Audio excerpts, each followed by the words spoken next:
Hello friends, welcome to Affairscloud Learn to Lead. Good morning to all the students. Today we will discuss very important current affairs of 20th and 21st of February 2022. You can see two best images of the day, but today we will discuss very important and the most important current affairs. So watch this video till last. But I am requesting you all the students that you have to download our application Careers Cloud from the description box link.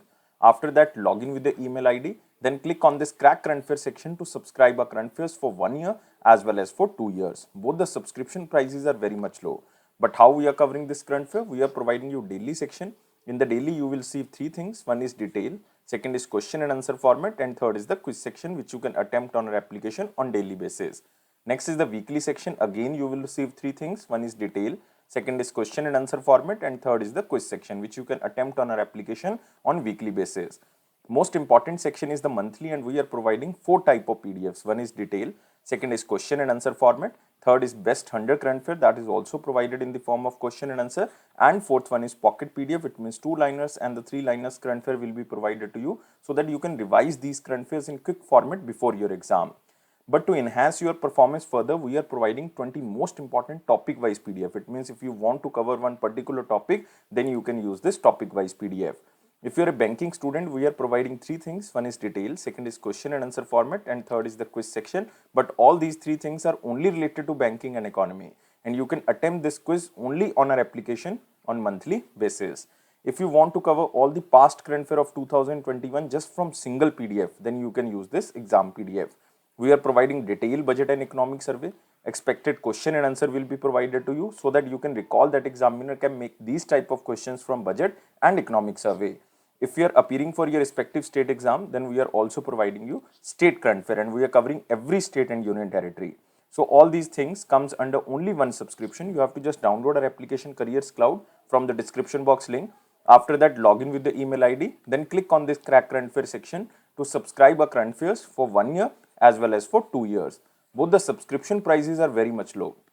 But if you are a new student, you are just starting your preparation, then I am advising you to subscribe for 2 years. And we are providing 10% extra discount on both subscriptions if you use this code ASH10. And if you have any query, you can email us or you can call us on this number or email ID. So let's start 20th and 21st of February 2022 current affairs. But first of all, you have to like this video, you have to share this video as maximum as possible, and you have to subscribe this channel if you are new on this platform, and join our Telegram group from the description box link so that you can receive the notification on time. Here is the first and the only question in the most important section. Who has been conferred with Hilal-e-Pakistan honor, and it is for his efforts to eradicate polio. So just remember, this is the second highest civilian award of the Pakistan government, which is known as Hilal-e-Pakistan, and this award goes to Bill Gates. So answer of this question is B. And you can also see here, this is the second highest civilian honor of Pakistan, and it is for his efforts towards eradicating polio in Pakistan. And Bill Gates, I think all the students know, he is the co-founder of Microsoft and very famous philanthropist. And Dr. Arif Alvi, who is the president of Pakistan, conferred this award to the Bill Gates. So this marks Bill Gates' first ever visit to Pakistan. And Bill and Melinda Gates Foundation has been a major contributor in the worldwide polio eradication. So that's why he won this award. But you can also remember the other options. One is Jishan-e-Latif. He recently won Ramnath Goenka Award. Ramnath Goenka Award. And he won this award in the photojournalism category. Next is Albert Bourla, very famous CEO as well as the chairman of Pfizer company. Pfizer is global vaccine manufacturer company, and he recently won prestigious Genesis Prize 2022. Prestigious Genesis Prize 2022. Shinzo Abe, the former Prime Minister of Japan, he recently won Netaji Award. Netaji Award for 2022, and this award is given by Netaji Research Bureau. So all the awardees are very, very famous. Moving to next part, it is a very important question section, but first of all, you have to like this video, you have to share this video as maximum as possible, and please subscribe this channel if you are new on this platform, and join our Telegram group from the description box link so that you can receive the notification on time. Here is the question. Prime Minister Narendra Modi has inaugurated Asia's biggest Bio-CNG Gobar-Dhan plant at which place? So first of all, you have to remember what is the meaning of this Gobar-Dhan. Gobar-Dhan stands for Galvanizing Organic Bioagro Resources Dhan Plant, and this is compressed natural gas. So answer of this question is Indore. D is the answer. So Prime Minister Narendra Modi has inaugurated bio-compressed natural gas galvanizing organic bio-agro resource Dhan plant at a cost of 150 crore. This plant is prepared at a cost of 150 crore and it is inaugurated in Indore. You can also see the picture of Narendra Modi, Prime Minister of India. He launched Asia's biggest Bio-CNG plant in Indore. Remember this is very, very important. And the principle of Bio-CNG plant is to implement waste to wealth and circular economy to maximize resource recovery. And the plant produces almost 17,000 kg of biogas and 100 tons of organic compost per day. So this is huge. And the plant has the capacity to treat 550 tons per day of segregated wet organic waste.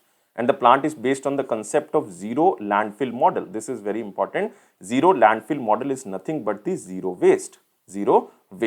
And it is involving zero pollution to land, water as well as air due to efficient municipal solid waste management, zero waste going to the landfills and the sustainability. And the 50% of the CNG produced by the plant will be purchased by the Indore Municipal Corporation, especially to run 400 city buses on the CNG, and the remaining will be sold in the open market.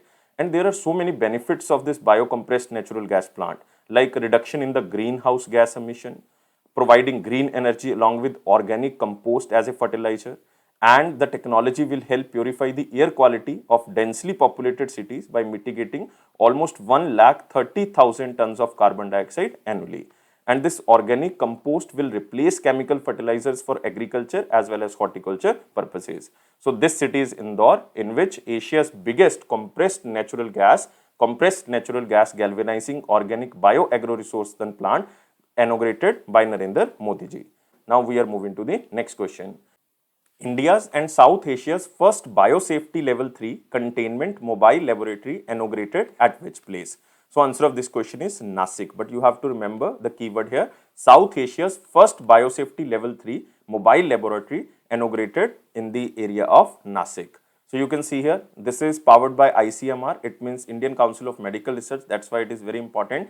And the lab has every system and equipment required to full standalone operation. And this is a part of Government of India's effort to strengthen healthcare infrastructure through the Prime Minister Ayushman Bharat Health Infrastructure Mission.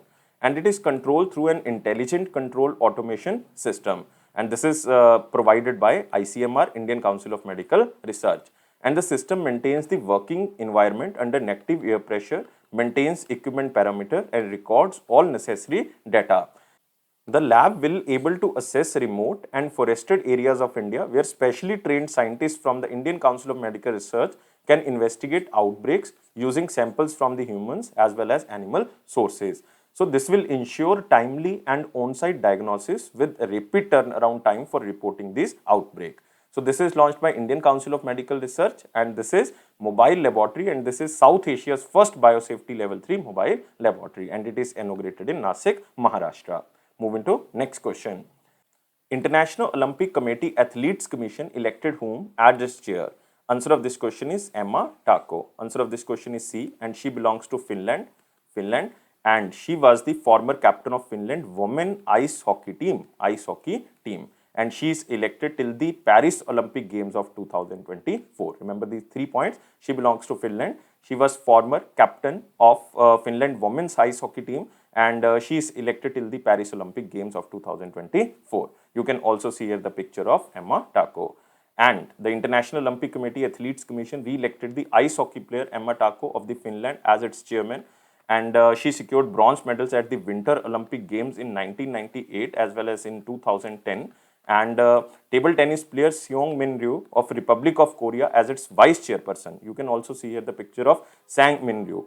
And the table tennis player, very famous table tennis player from the South Korea, won a gold medal in the men's singles at Athens in 2004, and a team silver medal in London Olympics in 2012, and a team bronze medal in the Beijing Olympics in the year of 2008. That's why this player is very important, especially for South Korea. And next is Sarah Walker, again very important, and she is elected as the second vice chairperson. Sarah Walker, remember the name, and she belongs to New Zealand as the second vice chairperson of this commission. And she is a 3-time world champion in the bicycle motocross, or you can say BMX, from New Zealand.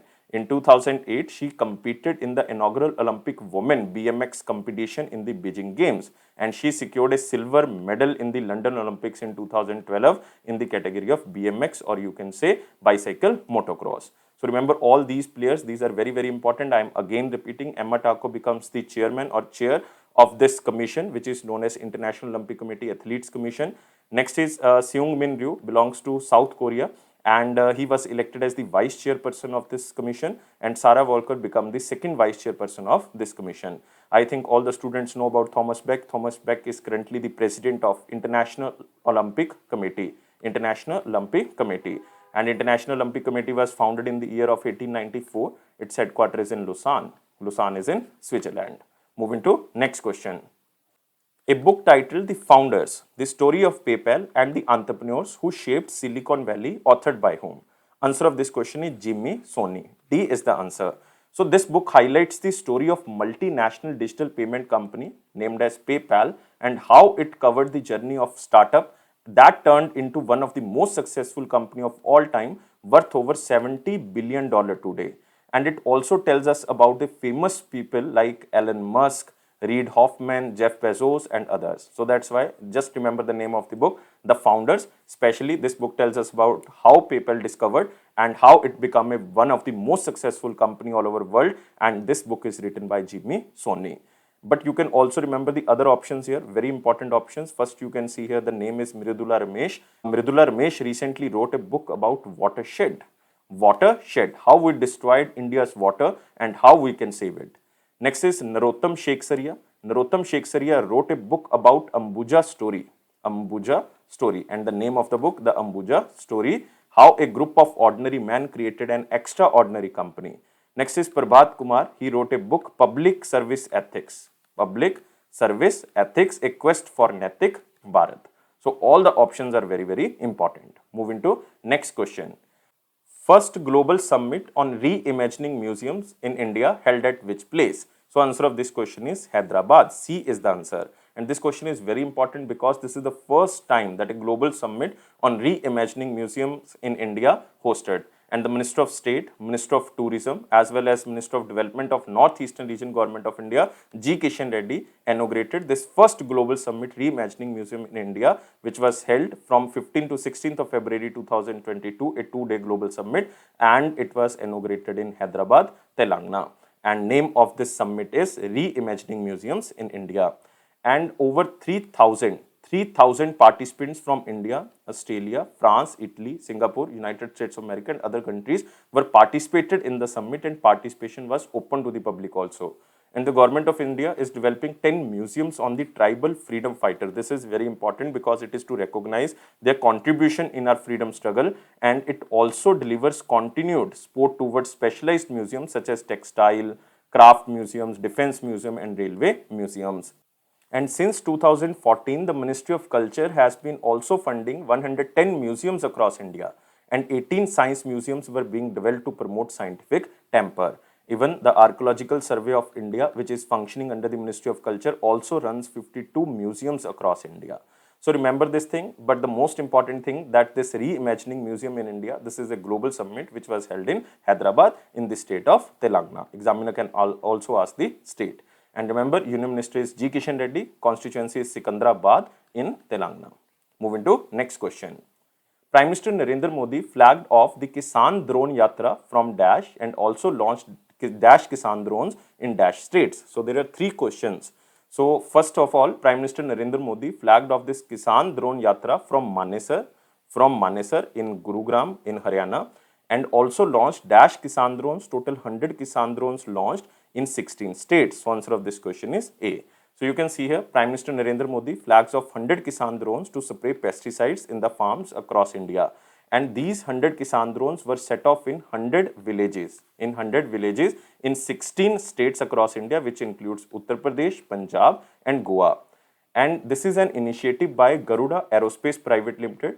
And the Kisan Drone Yatra was flagged off from the Manesar. This you have to remember. And it is situated in Gurugram, Haryana. And it is a special initiative aimed to support for the farmers across India.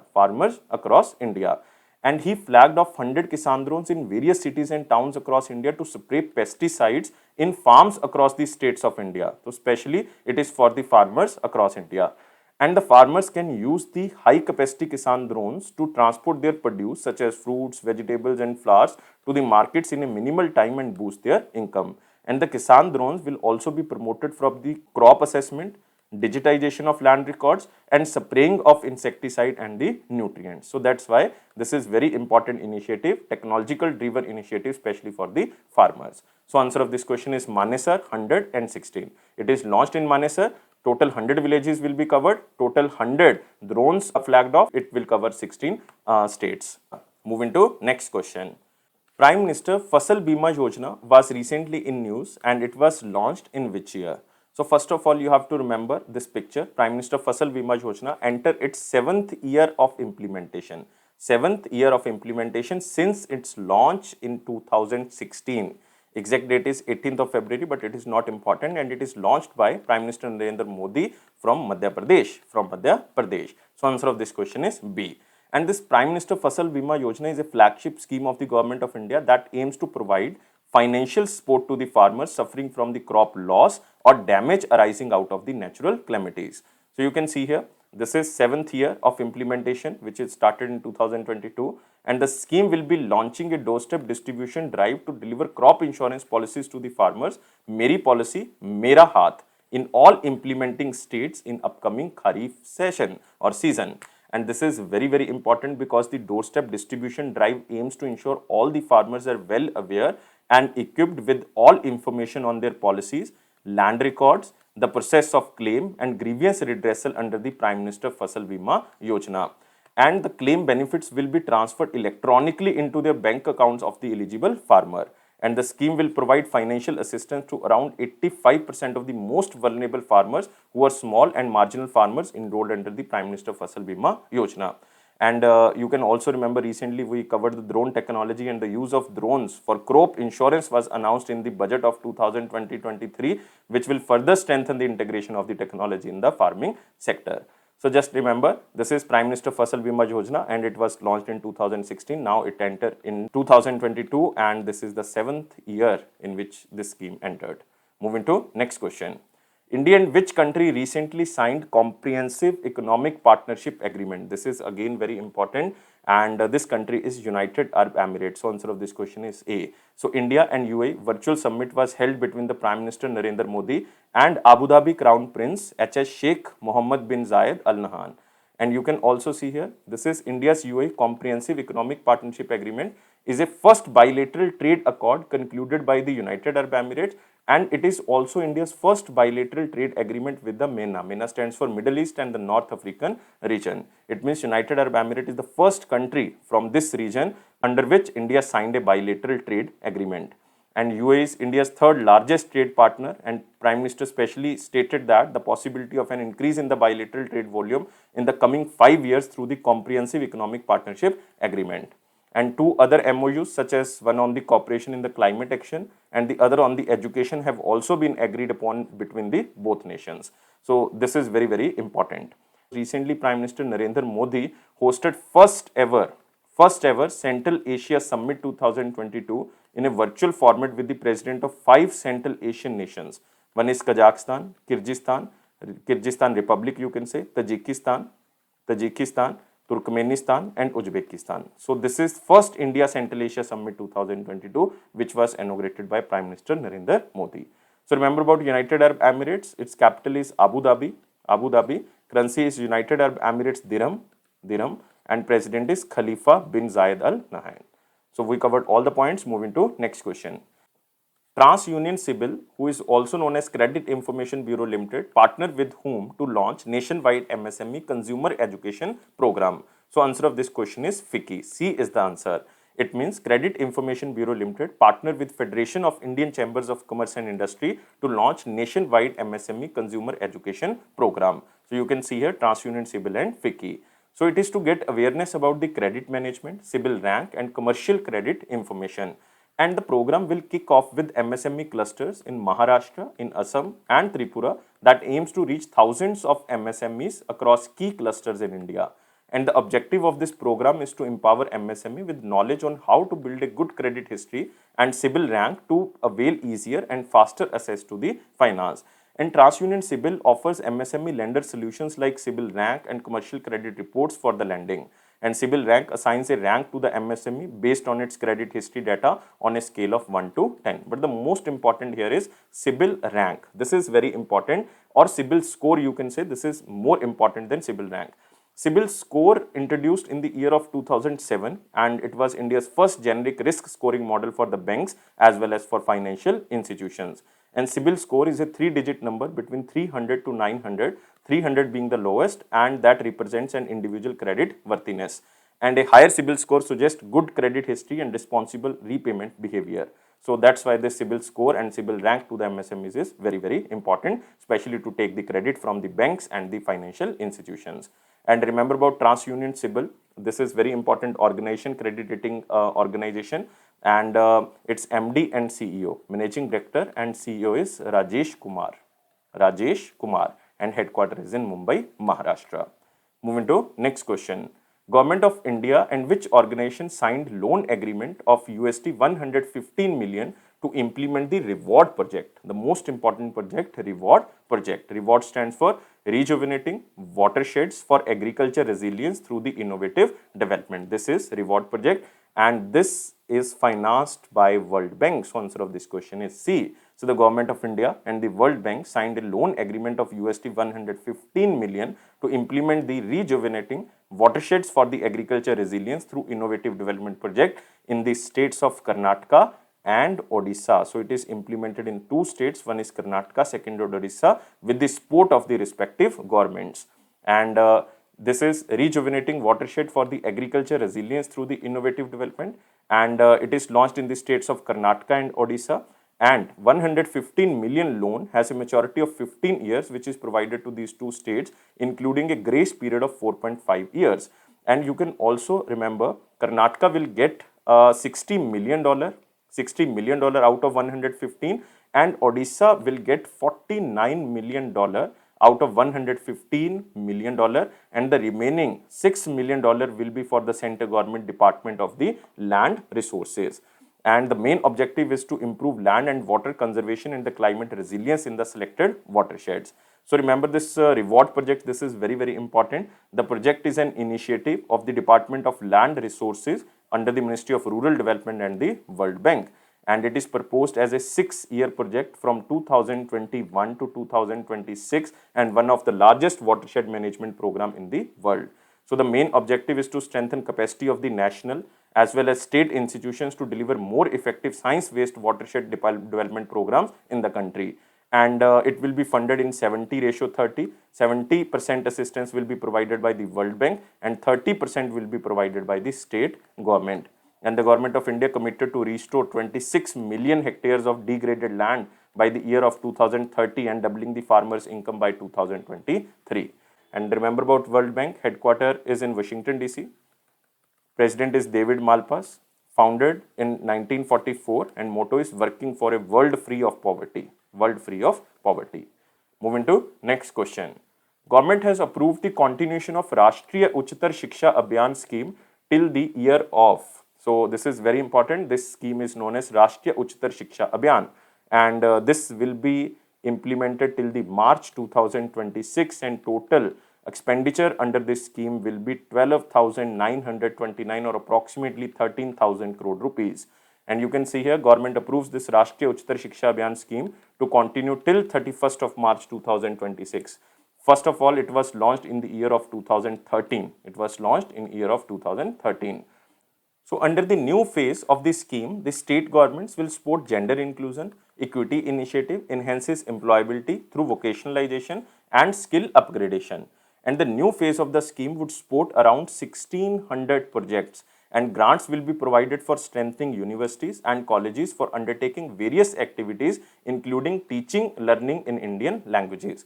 And the new phase of the scheme has been designed to implement some of the recommendations of the new education policy of 2020. And you can also remember this Rashtriya Uchchatar Shiksha Abhiyan is a centrally sponsored scheme operating in mission mode for funding in the state government universities and the state colleges with an aim at providing strategic funding to eligible state higher educational institutions to achieve quality, to achieve accessibility and excellence in the education sector.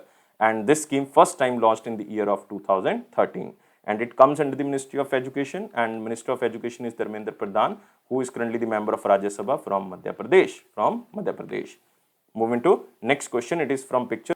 World Sustainable Development Summit 2022 theme is towards a resilient planet, ensuring a sustainable and equitable future. It was launched on 16th of February till 18th of February 2022, and Prime Minister Narendra Modi has delivered the inaugural address at the summit virtually. So you can see here the smiling picture of Narendra Modi. So this is the 21st edition of this annual flagship event, and it is organized by the Energy and Resources Institute, which is situated in New Delhi.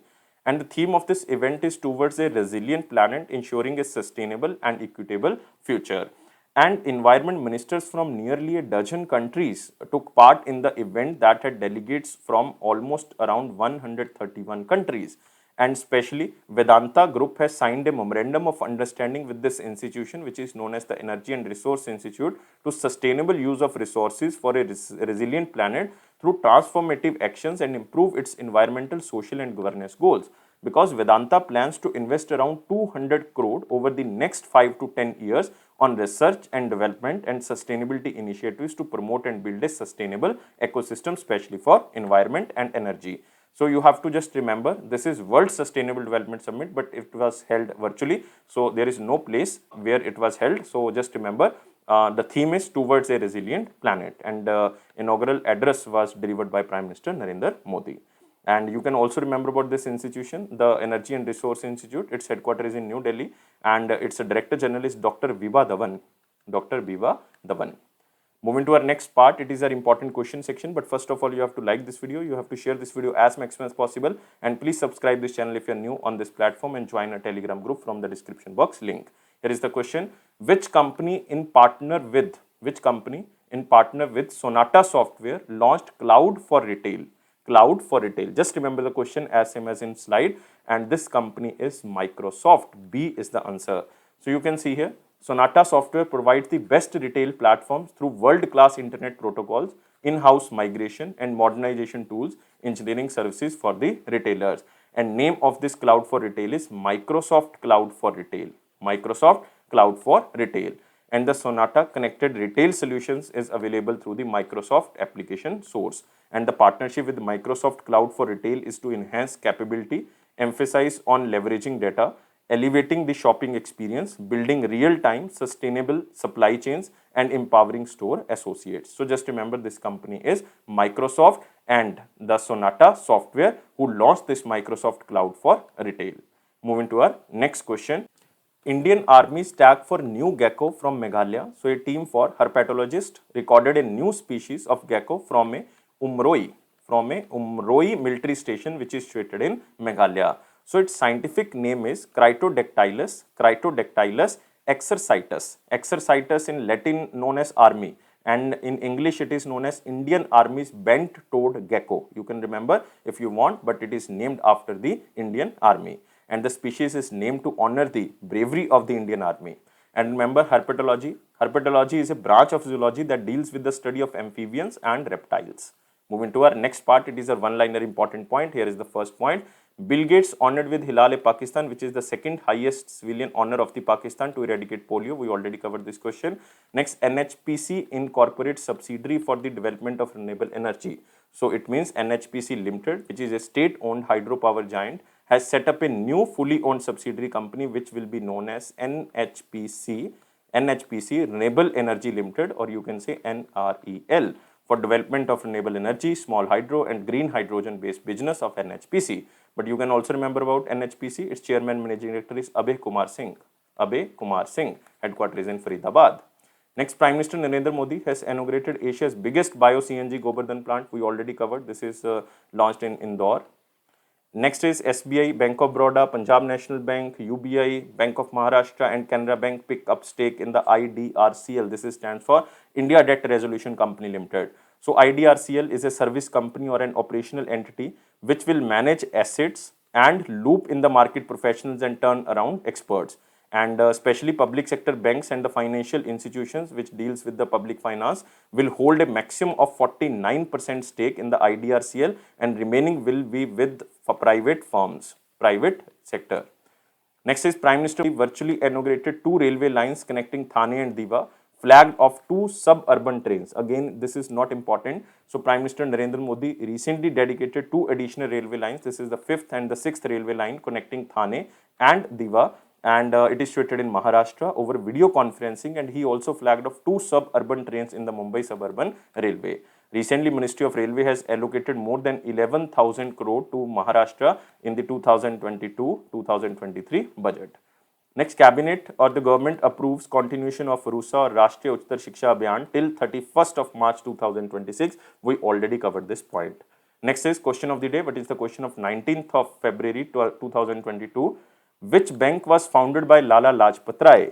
So this bank was registered in 1894 under the Indian Companies Act with its office in the Lahore in the pre-independence time period or present day Pakistan. And Lala Lajpat Rai is the founder of this bank, one of the very actively associated member of this bank, and this bank is Punjab National Bank. So answer of this question is B. And the bank opened for the business on 12th of April 1985, and the first office was located in Lahore. And Punjab National Bank is the first Indian bank to have been started solely with Indian capital that survives to the present. Earlier, one bank which was known as Awadh Commercial Bank, and it was established in the year of 1881 but failed in 1958. So only bank which was started with fully owned capital of the Indians, and it survives till present. This is Punjab National Bank. And Mahatma Gandhi, Jawaharlal Nehru, Lal Bahadur Shastri, Indira Gandhi, even Jallianwala Bagh Committee have held Punjab National Bank accounts. So there are 2 founders of this bank. One is Dayal Singh Majidhia, and second one Lala Lajpat Rai, and its headquarters is in New Delhi, and currently managing director and CEO is Atul Kumar Goyal. Moving to the question of the day. Question of the day is, the banking ombudsman scheme was first introduced in which year? So you have to tell me answer only in the comment box. I am waiting your answer, but please like this video, share this video as maximum as possible, and please subscribe this channel if you are new on this platform, and join our Telegram group from the description box link so that you can receive the notification on time. Also press this bell button for the same. And this is Affairscloud promise that it will boost your confidence in the general awareness section, definitely, but don't take life so much serious. Life is fun. Always be happy like this smiley. Thank you guys. Take care and bye-bye.